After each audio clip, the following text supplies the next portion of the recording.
Manomboka eto dia iresaka ny tontolon'ny baolina kitra indray isika satria dia nanao tatitra momba ny fifidianana section sy ny fizotry ny fifidianana ho an'ny ligy ry zareo voamera manokana misahana izany fifidianana eo anivon'ny taranja baolina kitra izany.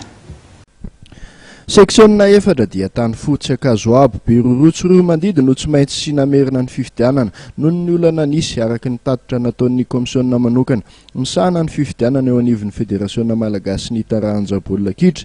Ankoatr'izay dia saika totosa avokoa ny fifidianana ho an'ireo section hafa. Ireo section ireo moa no ifidin'ny mpitatana ny ligy manerana ny nosy indray aorian'ny fahalaniny. Fantatra fa ligy parta 7 ihany no anaovana izany fifidianana izany satria vao tamin'ny taona 2014 niovan'ny mpitantana tany Savaha, Melaka ary Anosy. Ny alarobia maraina teo tetsy amin'ny motel Anosy moa no nanambaran'ny komisiona manokana misahana ny fifidianana eo anivon'ny federasiona malagasy ny taranja baolina kitra izany vaovao rehetra izany.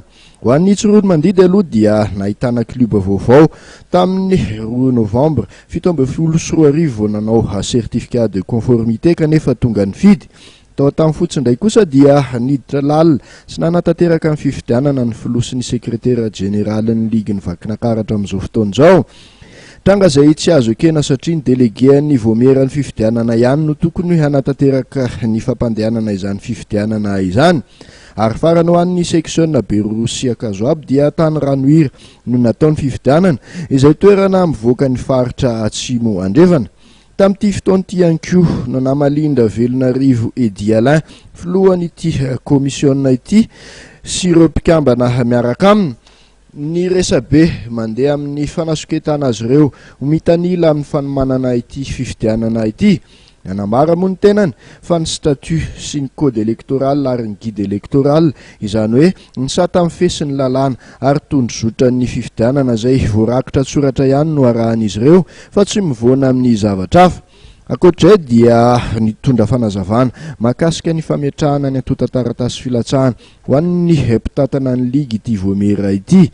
Nanamafy izy ireo fa ny 13 novambra lasa teo ny daty farany tokony hametrahana izany.